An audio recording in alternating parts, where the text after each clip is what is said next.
നമ്മളെല്ലാവരും ചെറുപ്പം മുതലേ കേൾക്കുന്ന വാക്കാണ് ഖത്തം എന്നത്. എന്താണ് ഈ ഖത്തം എന്ന വാക്കിന്റെ അർത്ഥം? പരിശുദ്ധമായ ഈ റമളാനിൽ ഖത്തുമുൽ ഖുർആൻ ഓതുന്ന ഓരോ ഉമ്മമാരും ഉപ്പമാരും സഹോദരിമാരും സഹോദരങ്ങളും എല്ലാവരും അറിയേണ്ട നിർബന്ധമായ ചില കാര്യങ്ങളാണ് ഈ വീഡിയോയിലൂടെ നമ്മൾ പരിചയപ്പെടുന്നത്. ഖുർആൻ ഓതുമ്പോൾ, ഖത്തുമുൽ ഖുർആൻ ഓതുമ്പോൾ, പ്രത്യേകിച്ച് റമളാന് നമ്മൾ നീയത്ത് വെക്കാൻ മറന്നു പോകരുത്. ഉസ്താദ്, അതിന് നീയത്തുണ്ടോ? ഉണ്ട്, നീയത്തുണ്ട്. ഞങ്ങൾ വെച്ചില്ലല്ലോ, ഞങ്ങളിപ്പോൾ പകുതി ആയല്ലോ, കുഴപ്പമില്ല. ഖത്തുമുൽ ഖുർആൻ ഓതുന്ന ഒരു മനുഷ്യനെ സംബന്ധിച്ചിടത്തോളം അവൻ അറിയേണ്ട നീയത്താണ് ഇനി പറയാൻ പോകുന്നത്. അസ്സലാമു അലൈക്കും വറഹ്മത്തുള്ളാഹി വബറകാതുഹു. അഊദു ബില്ലാഹി മിനശ് ശൈത്വാനിർ റജീം. ബിസ്മില്ലാഹിർ റഹ്മാനിർ റഹീം. അൽഹംദുലില്ലാഹി വകഫാ വസലാമുൻ അലാ ഇബാദിഹില്ലദീന ഇസ്തഫാ അമ്മാ ബഅദ്. ഏറ്റവും സ്നേഹ ബഹുമാനം നിറഞ്ഞ മുത്തു മുഅ്മിനീങ്ങളെ, അൽഹംദുലില്ലാഹ്, പരിശുദ്ധമായ റമളാൻ മാസത്തിൻ്റെ ഓരോ ദിവസങ്ങളും ഇങ്ങനെ കടന്നു പോകുമ്പോൾ നമ്മൾ മനസ്സിലാക്കേണ്ട ആത്യന്തികമായ ഒരു വിഷയം, ഓരോ ദിവസവും കടന്നു പോകുമ്പോഴാണ് അല്ലാഹു തആല നമുക്ക് ഈ റമളാനിൽ നൽകുന്ന പ്രതിഫലങ്ങൾ കൂടിക്കൂടി വരിക. ഒരു കടയിലൊരു ഓഫർ ഉണ്ടെങ്കിൽ ആ ഓഫറിൻ്റെ സമയത്ത്, ആ ഓഫർ തീരുന്ന സമയത്ത് നമ്മൾ ചെന്നാൽ നമുക്ക് കിട്ടുന്നത് ആർക്കും വേണ്ടാത്ത കുറച്ച് സാധനങ്ങളാവും. ഓഫർ എന്നാണോ തുടങ്ങുന്നത് അന്നു മുതൽ നമ്മൾ ആ കടയിൽ ചെന്നാൽ നല്ല സാധനങ്ങൾ കിട്ടും. ഓഫർ അവസാനിക്കുന്ന സമയത്ത് ചെന്നാൽ മോശപ്പെട്ട സാധനങ്ങളായിരിക്കും കിട്ടുക. എന്നാൽ റമളാനും ഒരു ഓഫറാണ്. ആ റമളാനിൻ്റെ ഓഫർ എന്ന് പറഞ്ഞാൽ, റമളാനിൻ്റെ ഓരോ ദിവസവും കഴിയുന്തോറും ഓഫറുകൾ വർദ്ധിച്ചു വരികയാണ്. പ്രത്യേകിച്ച് രണ്ടാമത്തെ പത്തൊക്കെ കടന്നു വരുമ്പോൾ, അല്ലെങ്കിൽ മൂന്നാമത്തെ 10 ദിവസങ്ങൾ കടന്നു വരുമ്പോൾ നമുക്ക് വലിയ പ്രതിഫലങ്ങളാണ് അള്ളാഹു ഒരുക്കി വെച്ചിട്ടുള്ളത്. ആരും പാഴാക്കരുത്. നമുക്ക് അള്ളാഹു തആല ആ പ്രതിഫലങ്ങൾ മുഴുവനും കരസ്ഥമാക്കാനുള്ള തൗഫീക്ക് നൽകുമാറാവട്ടെ. ആമീൻ യാ റബ്ബൽ ആലമീൻ. ഇന്ന് നമ്മൾ പറയാൻ ഉദ്ദേശിക്കുന്നത്, പരിശുദ്ധമായ റമളാനിന് ഒരുപാട് പേരുകളുണ്ട്. ഷഹ്റു സ്വബർ, ക്ഷമയുടെ മാസം എന്നുണ്ട്. ഷഹ്റു തഖ്വ എന്നുണ്ട്. അങ്ങനെ ഒരുപാട് പേരുകളിൽ പെട്ട ഒരു പേരാണ് ഷഹ്റുൽ ഖുർആൻ, ഖുർആനിൻ്റെ മാസം. ഖുർആൻ ഓതുകയും ഖുർആൻ ഓതിപ്പിക്കുകയും ഖുർആൻ പഠിക്കുകയും മനഃപ്പാഠമാക്കുകയും അത് വെറുതെ നോക്കിയിരിക്കുകയും ഒക്കെ പ്രതിഫലമുള്ള വലിയ മഹത്വമുള്ള ഒരു മാസത്തിലാണ് നമ്മളെല്ലാവരും ഉള്ളത്. പരിശുദ്ധമായ ഖുർആൻ അത് സാധാരണ എപ്പോൾ ഓതിയാലും അള്ളാഹു നമുക്ക് വലിയ പ്രതിഫലമാണ് തരുന്നതെങ്കിൽ, ഈ റമളാനിൽ നമ്മൾ പ്രത്യേകം ഈ റമളാൻ കടന്നു വരുമ്പോൾ 1 ഖത്തം, 2 ഖത്തം, 3 ഖത്തം വരെ തീർക്കുന്ന ഉമ്മമാർ ഈ കാലത്തും ജീവിച്ചിരിക്കുന്നുണ്ട്. മഹാനായ ഇമാം ഷാഫി റളിയല്ലാഹു തആല അൻഹുവിനെ പറ്റി പറയുന്നത്, മഹാനവറുകൾ 3 ദിവസം കൊണ്ട് 1 ഖത്തം തീർക്കുമായിരുന്നു എന്നാണ്. അപ്പോൾ അവരുടെയൊക്കെ ആ ഒരു ഖുർആനുമായിട്ടുള്ള ബന്ധം എത്രത്തോളം വലുതാണ് എന്ന് നമുക്ക് മനസ്സിലാക്കുവാൻ പറ്റും. അപ്പോൾ നമുക്ക് 3 ദിവസം കൊണ്ട് 1 ഖത്തം പോയിട്ട് 30 ദിവസം കൊണ്ട് 1 ഖത്തം തീർക്കുവാൻ പോലും പറ്റാത്ത സാഹചര്യമാണ്. നമ്മളത് മാറ്റുക. നമുക്ക് കഴിയുന്ന രൂപത്തിൽ ആദ്യം മനസ്സിലൊരു ഉറപ്പുണ്ടാവണം, എനിക്ക് ഈ റമളാനിൽ 1 ഖത്തമെങ്കിലും തീർക്കണം എന്ന നല്ല ഒരു മനസാന്നിധ്യം നമുക്കുണ്ടാവണം. പരിശുദ്ധമായ റമളാനിനെ പറ്റി അല്ലാഹു സുബ്ഹാനഹു വ തആല ഖുർആനിൽ പറയുന്നത് ഷഹ്റു റമളാനല്ലദീ ഉൻസില ഫീഹിൽ ഖുർആൻ എന്നാണ്.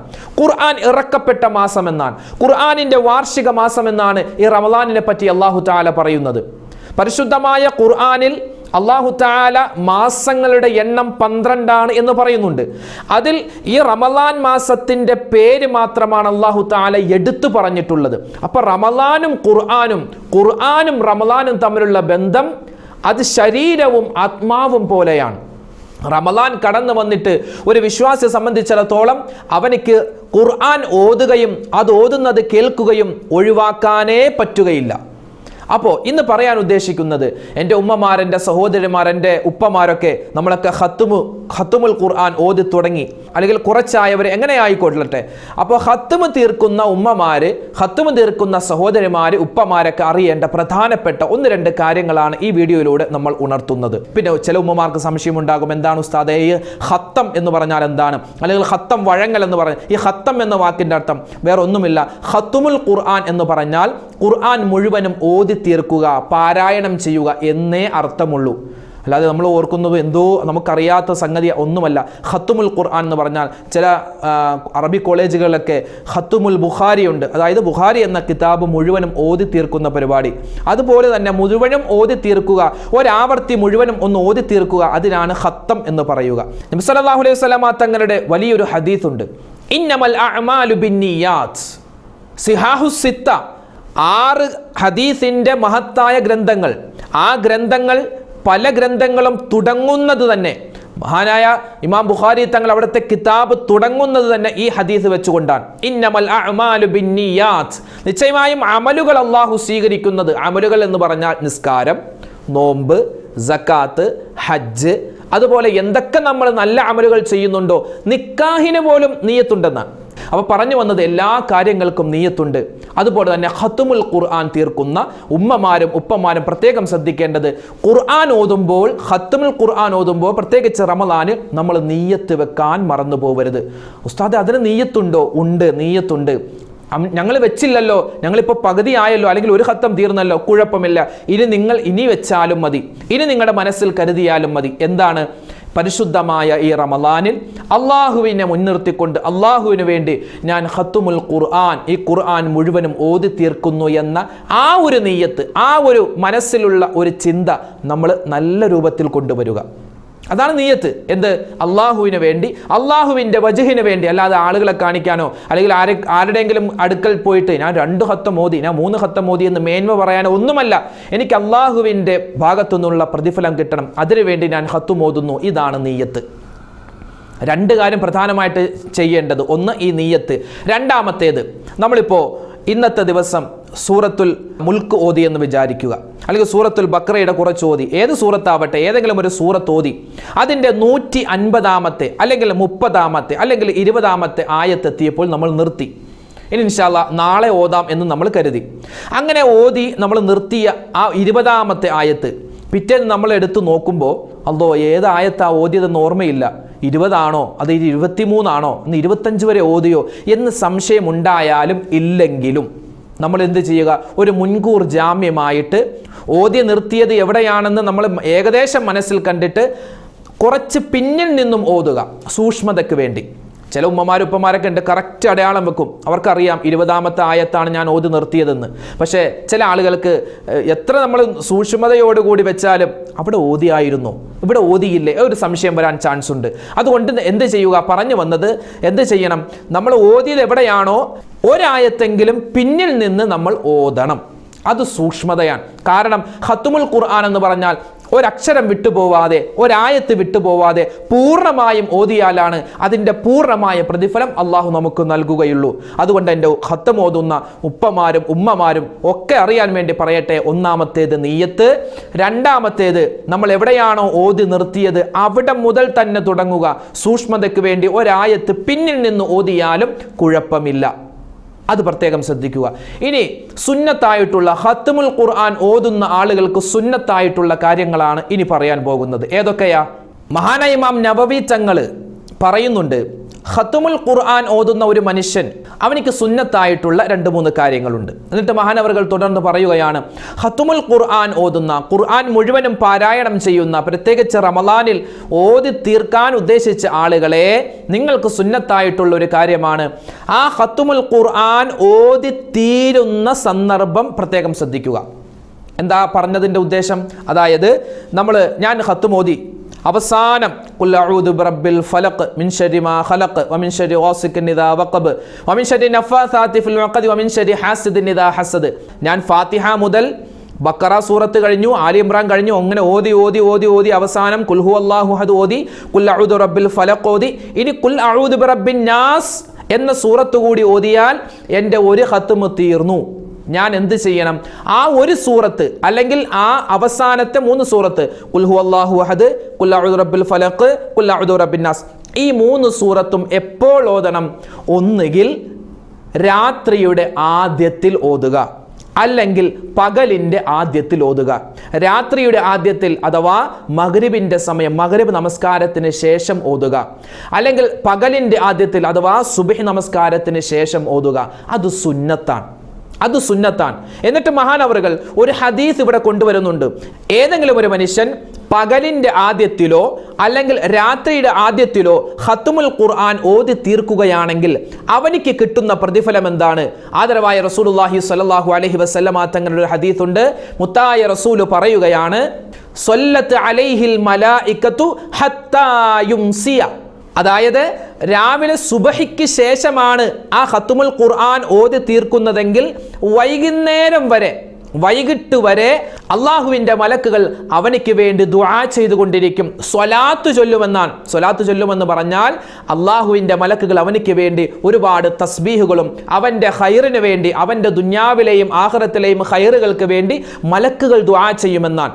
ഇനി ഒരു മനുഷ്യൻ മഗ്രിബിന്റെ സമയത്താണ് തീർക്കുന്നതെങ്കിൽ മഗ്രിബ് നിസ്കാരത്തിന് ശേഷം ആ 3 സൂറത്തും കൂടി ഓതി അവൻ ദുആ ചെയ്യുകയാണ്, ആ ഖത്മ് പൂർത്തിയാക്കുകയാണ് എങ്കിൽ അവൻ സുബഹി നമസ്കാരം വരെ, സുബഹിയുടെ സമയം വരെ അവനിക്ക് വേണ്ടി മലക്കുകൾ ദുആ ചെയ്തുകൊണ്ടിരിക്കും. അവനിക്ക് വേണ്ടി അള്ളാഹുവിൻ്റെ അടുക്കൽ പാപമോചനം തേടിക്കൊണ്ടിരിക്കുമെന്ന് ആദരവായ റസൂലുള്ളാഹി സ്വല്ലല്ലാഹു അലൈഹി വസല്ലം. ഈ കാര്യങ്ങളൊക്കെ പ്രത്യേകം ശ്രദ്ധിക്കുക. ഏതായാലും നമ്മൾ ഓതുകയാണ്, ആ ഓതുന്ന സമയത്ത് ഇതുകൂടി അങ്ങോട്ട് ശ്രദ്ധിച്ചാൽ പ്രതിഫലം ഇരട്ടിയാണ് കിട്ടുക. അപ്പോൾ സുന്നത്തായിട്ടുള്ള ഒരു കാര്യമാണ് ഇപ്പോൾ പറഞ്ഞത്. മഹാനായ ഇമാം നവവി തങ്ങൾ അവിടുത്തെ കിതാബുകളിലൊക്കെ രേഖപ്പെടുത്തിയ കാര്യമാണ്.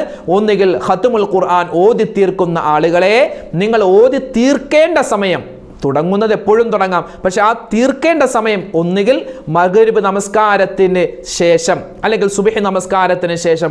അപ്പോൾ ചില ആളുകൾ ചോദിക്കും, ഉസ്താദേ ളുഹർ നമസ്കാരത്തിന് ശേഷം കുറച്ച് സമയമുണ്ടല്ലോ, ആ സമയത്ത് ഓതി കഴിഞ്ഞു അല്ലെങ്കിൽ ഓതി തീരാൻ എനിക്ക് സമയമുണ്ട് എങ്കിൽ എന്ത് ചെയ്യുക? നമ്മൾ ഓതി തീരുമെന്ന് ഉറപ്പുണ്ടെങ്കിൽ തന്നെ ആ 3 സൂറത്ത് നമ്മൾ മാറ്റിവെക്കുക. ആ 3 സൂറത്ത് എപ്പോൾ ഓതുക? മഗ്രിബിന് ശേഷമോ അല്ലെങ്കിൽ സുബ്ഹിക്ക് ശേഷമോ ഓതിയാൽ ഈ പറഞ്ഞ പ്രതിഫലം അള്ളാഹു നമുക്ക് നൽകുന്നതാണ്. അള്ളാഹു മനസ്സിലാക്കാനുള്ള ബോധം നൽകി അനുഗ്രഹിക്കട്ടെ. ആമീൻ യാ റബ്ബൽ ആലമീൻ. ഇനി രണ്ടാമത്തെ സുന്നത്തെന്ന് പറഞ്ഞാൽ ഖത്മുൽ ഖുർആൻ ഓതിയിട്ട് വഴങ്ങുക. നമ്മുടെ സാധാരണ നാടൻ ഭാഷയിൽ പറയുകയാ ഖത്തം വഴങ്ങൽ എന്ന് കേട്ടിട്ടുണ്ട് അല്ലേ? അത് വേറെ ഒന്നുമല്ല. ഈ വഴങ്ങുക എന്ന് പറഞ്ഞാൽ വേറെ ഒന്നും അതിനർത്ഥമില്ല. അതായത് ഖത്മുൽ ഖുർആൻ ഓതിയിട്ട് ദുആ ചെയ്യുക, അതിനാണ് ഈ വഴങ്ങുക എന്ന് പറയുക. ദുആ ചെയ്യുക, ദുആ ചെയ്യുക, പ്രാർത്ഥിക്കുക, അള്ളാഹിനോട് പറയുക, റബ്ബേ ഞാൻ ഓതിയ ഈ ഖത്മ് അതിൽ ഒരുപാട് തെറ്റുകൾ സംഭവിച്ചിട്ടുണ്ടാവാം, അതൊക്കെ പുറത്ത് നൽകിയിട്ട് നീ എന്നിൽ നിന്നും സ്വീകരിക്കണേ. അള്ളാഹുവേ ഞാൻ ഈ ഓതിയ ഖുർആൻ നീ കബൂലാക്കണേ എന്ന് ദുആ ചെയ്യലാണ് ഈ വഴങ്ങുക എന്ന് പറഞ്ഞതിൻ്റെ അർത്ഥം. അപ്പോൾ പ്രത്യേകം എൻ്റെ ഉപ്പമാര് അത് വഴങ്ങേണ്ടത് നമ്മൾ ആളുകളെ വിളിച്ചു കൂട്ടിയിട്ട് വഴങ്ങണം എന്നൊന്നുമില്ല. ഞാനിപ്പോൾ ഖത്തം ഓതിയാൽ ആ ഖത്മുൽ ഖുർആൻ തീർന്നിട്ട് ഞാൻ സ്വന്തമായിട്ട് മലയാളത്തിൽ ദുആ ചെയ്താൽ മതി, അത് വഴങ്ങലായി. അപ്പോൾ അതുകൊണ്ട് ഒന്നാമത്തെ സുന്നത്ത് നമ്മൾ പറഞ്ഞു. രണ്ടാമത്തെ സുന്നത്ത് ഖത്മ് ഓതിയാൽ പ്രത്യേകം ദുആ ചെയ്യണം. കാരണം ഖുർആൻ ഓതിയിട്ട് ദുആ ചെയ്താൽ നമസ്കാരങ്ങൾക്ക് ശേഷമുള്ള ദുആ, അതുപോലെ ഇമാം ഖുതുബക്ക് കയറുമ്പോൾ ചെയ്യുന്ന ദുആ, നോമ്പുകാരനെ സംബന്ധിച്ചിടത്തോളം നോമ്പ് തുറക്കുമ്പോഴുള്ള ദുആ, ഇതൊന്നും അള്ളാഹു തട്ടിക്കളയില്ല. ഇതൊക്കെ അള്ളാഹു സ്വീകരിക്കുന്ന ദുആകളാണ്. അതുകൊണ്ട് എൻ്റെ ഉപ്പമാര് പ്രത്യേകം ശ്രദ്ധിക്കുക. എന്ത്? ഖത്മുൽ ഖുർആൻ ഓതിയിട്ട് നിങ്ങൾ ദുആ ചെയ്യാൻ വിട്ടുപോകരുത്. നമുക്ക് ഒരുപാട് ആവശ്യങ്ങളുണ്ട്. എല്ലാ ആവശ്യങ്ങളും അള്ളാഹുവിനോട് പറഞ്ഞ് ദുആ ചെയ്യാൻ പറ്റിയ സമയമാണ്.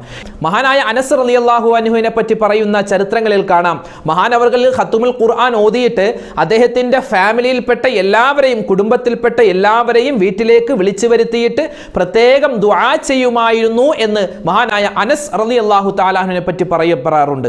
എന്നിട്ട് മഹാനവർകൾ പറഞ്ഞു, ഈ ഖത്മുൽ ഖുർആൻ ഓതിയിട്ട് ഒരു മനുഷ്യൻ ദുആ ചെയ്യുകയാണെങ്കിൽ ഇവന്റെ ഈ ദുആക്ക് ആമീൻ പറയാൻ 40,000 മലക്കുകൾ കാത്തിരിക്കുകയാണ്. 40,000 മലക്കുകൾ കാത്തിരിക്കുക. എന്തിനാ? ഇവന് ഖുർആൻ മുഴുവനും ഓതിയിട്ട് അവൻ്റെ ആ ദുആ ചെയ്യുമ്പോൾ ആ ദുആക്ക് ആമീൻ പറയാൻ 40,000 മലക്കുകൾ. എത്രയോ ശ്രേഷ്ഠമാണ്. നമ്മളൊക്കെ വളരെ നിസ്സാരമായിട്ട് കാണുന്ന ഒരു പ്രവൃത്തി വളരെ വലിയ പ്രതിഫലം കിട്ടുന്നതാണെന്ന് ഓർക്കുക. അതുകൊണ്ട് ഈ 2 സുന്നത്ത് മറന്നു പോകാൻ പാടില്ല. ഇനി മൂന്നാമത്തെ സുന്നത്ത് ഏതാ? ഖത്മുൽ ഖുർആൻ ഓതുന്ന ഒരു മനുഷ്യനെ സംബന്ധിച്ചിടത്തോളം അവൻ ശ്രദ്ധിക്കേണ്ട മറ്റൊരു കാര്യമാണ് അടുത്ത ഖത്മ് ഓതി തുടങ്ങി വെക്കുക. ചില ഹദീസുകളിൽ കാണാൻ സാധിക്കും, ഒരു മനുഷ്യൻ ഒരു ഖത്മുൽ ഖുർആൻ ഓതി പൂർത്തിയാക്കിയാൽ ശൈത്താൻ അവിടെ ചിരിക്കുമെന്നാണ്. പിശാച് ചിരിക്കും. എന്തിനാ അവൻ ചിരിക്കുന്നത്? ഒരു ഖത്മ് അവൻ ഓതിയിട്ടുള്ളൂ, ഇനി അടുത്ത ഖത്മ് അവൻ തുടങ്ങിയിട്ടില്ലല്ലോ, അവനിനി വഴിപിഴപ്പിക്കാം എന്ന് അവൻ മനസ്സിലിങ്ങനെ ചിന്തിച്ചു കൊണ്ടിരിക്കുമെന്നാണ്. അതുകൊണ്ട് ഖത്മുൽ ഖുർആൻ ഓതുന്ന ഓരോ മനുഷ്യനും പ്രത്യേകം സുന്നത്തായിട്ടുള്ള ഒരു പ്രവൃത്തിയാണ്, ഒരു ഖത്മ് ഓതി തീർന്നാൽ ഖുൽ അഊദു റബ്ബിന്നാസ് മലിക്കിന്നാസ് ഇലാഹിന്നാസ് മിൻ ശർരിൽ വസ്വാസിൽ ഖന്നാസ് അല്ലദീ യുവസ്വിസു ഫീ സുദൂരിന്നാസ് മിനൽ ജന്നതി വന്നാസ്, അത് ഓതി തീർന്നിട്ട് ബിസ്മില്ലാഹിർ റഹ്മാനിർ റഹീം അൽഹംദുലില്ലാഹി റബ്ബിൽ ആലമീൻ ഫാത്തിഹ ഓതുക. അത് കഴിഞ്ഞ് സൂറത്തുൽ ബഖറയുടെ നമ്മൾ ഖുർആൻ എടുത്തു നോക്കിയാൽ 2 റൗണ്ടിലായിട്ട് മിക്ക ഖുർആനിലുമുണ്ട് അല്ലെ, സൂറത്തുൽ ഫാത്തിഹയും സൂറത്തുൽ ബഖറയുടെ ആദ്യത്തെ കുറച്ച് ആയത്തുകളും 2 റൗണ്ടിലായിട്ട് പ്രത്യേകം ഒരു രൂപകൽപ്പന ചെയ്തതുപോലെ ഖുർആനിൽ കാണാൻ പറ്റും.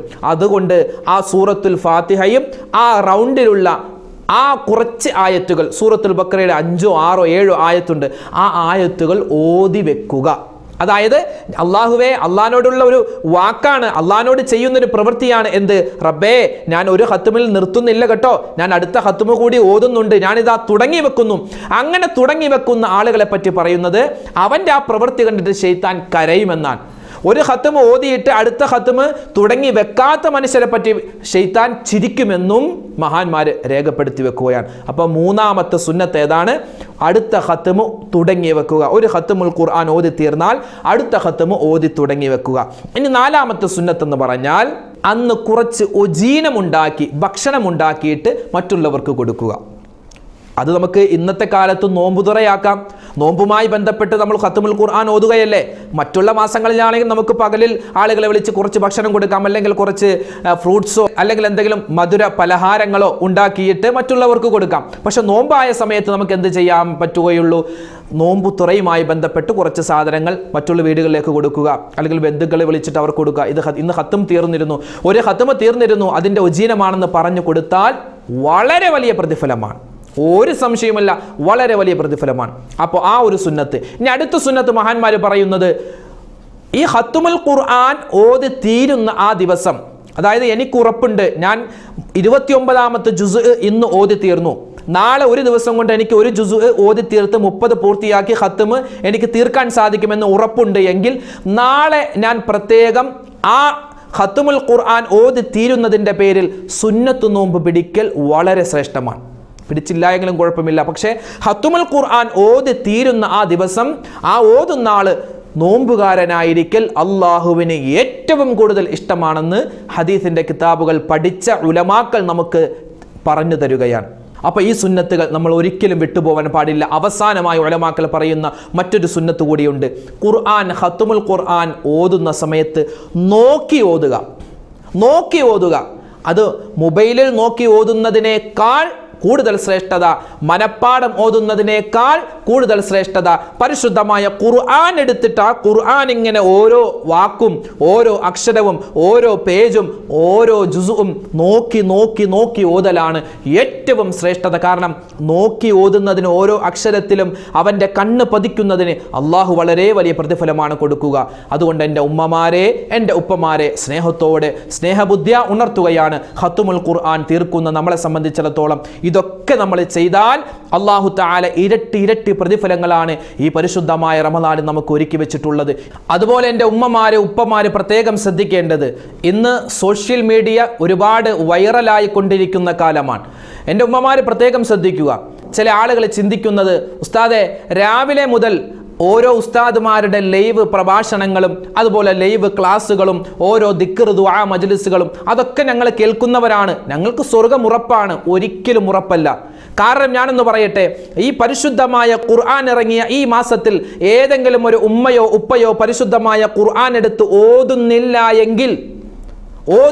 എങ്കിൽ ആ ഓതാത്ത ഉമ്മയും ഉപ്പയും നിങ്ങൾ എത്ര തന്നെ ആ ഖുർആൻ ക്ലാസ്സുകൾ ഇങ്ങനെ വെറുതെ കേട്ടുപോയാലും ഒരു ഉപകാരവുമില്ല. ആ ഖുർആൻ എടുത്തിട്ട് ഓതുമ്പോഴാണ് അള്ളാഹു പറഞ്ഞ ആ പ്രതിഫലങ്ങൾ മുഴുവനും ഈ റമദാനിൽ കരസ്ഥമാക്കുവാൻ പറ്റുക. ഓൺലൈൻ ക്ലാസ് കേൾക്കണ്ട എന്നൊന്നും പറയുന്നില്ല, നമ്മളിപ്പം ഓൺലൈനായിട്ടാണ് ക്ലാസ്സുകൾ പറയുന്നത്. പക്ഷേ ഈ ഓൺലൈൻ ക്ലാസ് കേൾക്കുന്നത് പ്ലസ് എന്ത് ചെയ്യുക, ആ പറയുന്ന കാര്യങ്ങൾ നമ്മുടെ ജീവിതത്തിൽ പ്രാവർത്തികമാക്കുക. പ്രത്യേകിച്ച് ഖുർആൻ ഓതൽ. രാവിലെ മുതൽ മൊബൈൽ ഇങ്ങനെ ഓണാക്കി വെച്ച് ഓരോ ഉസ്താദുമാരുടെ ക്ലാസ്സും ഇങ്ങനെ മാറി കേട്ടതുകൊണ്ട് നമുക്ക് വലിയ മാറ്റങ്ങളൊന്നും ഉണ്ടാവില്ല. മാറ്റം ഉണ്ടാവണമെങ്കിൽ ആ ഉസ്താദുമാരുടെ ക്ലാസ് കേൾക്കുന്നതോടൊപ്പം തന്നെ ആ പരിശുദ്ധമായ പവിത്രമായ ഖുർആൻ എടുത്തിട്ട് നല്ലവണ്ണം ഒന്ന് ഒളുവെടുത്ത് ഓതേണ്ടതാണ്. നല്ല രൂപത്തിൽ ഓതിയാൽ മാത്രമാണ് ഈ പറഞ്ഞ പ്രതിഫലങ്ങളെല്ലാം നമുക്ക് കിട്ടുക. പ്രത്യേകിച്ച് ഖത്മുൽ ഖുർആൻ ഓതി തീർക്കുന്ന ഉമ്മമാരെ സംബന്ധിച്ചിടത്തോളം നമ്മളും നമ്മുടെ മക്കളും ഈ സോഷ്യൽ മീഡിയയിൽ മാത്രം മുഴുകിയാൽ അള്ളാഹ് നമുക്ക് ഓഫർ ചെയ്തിരിക്കുന്ന ഈ പരിശുദ്ധമായ റമദാനിലെ ഒരു പ്രതിഫലവും നമുക്ക് കിട്ടാൻ പോകുന്നില്ല. മുൻകാലങ്ങളിലുള്ള നമ്മുടെ ഉമ്മമാരും ഉപ്പമാരും ഈ കാര്യത്തിൽ എത്രയോ ജാഗരൂകരായിരുന്നു. അവർക്ക് എത്ര തിരക്കുണ്ടായിരുന്നാലും ആ ഖുർആൻ ഓതുന്ന കാര്യത്തിൽ യാതൊരു വിട്ടുവീഴ്ചയുമില്ല. അതുകൊണ്ട് ഞാൻ പറഞ്ഞു വന്നതിൻ്റെ ആകെ തുക, നമ്മൾ എത്ര ഓൺലൈൻ ക്ലാസ് കേട്ടാലും എത്ര ഉസ്താദുമാരുടെ പ്രഭാഷണങ്ങൾ കേട്ടാലും നമുക്ക് അള്ളാഹ് പറഞ്ഞ കൂലി കിട്ടണോ, ആ ഖുർആൻ നമ്മുടെ കൈവെള്ളയിലെടുത്ത് ആ ഖുർആൻ നോക്കി ഓതിയാൽ മാത്രമേ ഈ പറഞ്ഞ പ്രതിഫലങ്ങളൊക്കെ കിട്ടുകയുള്ളൂ. അതുകൊണ്ട് എൻ്റെ ഉമ്മമാരും ഉപ്പമാരും വളരെ ജാഗരൂകരാവുക. അള്ളാഹു നമ്മളെ കാക്കുമാറാവട്ടെ. ഒരുപാട് ഉമ്മമാരും ഉപ്പമാരും ഒരുപാട് ദുആ വസിയത്ത് പറഞ്ഞിട്ടുണ്ട്.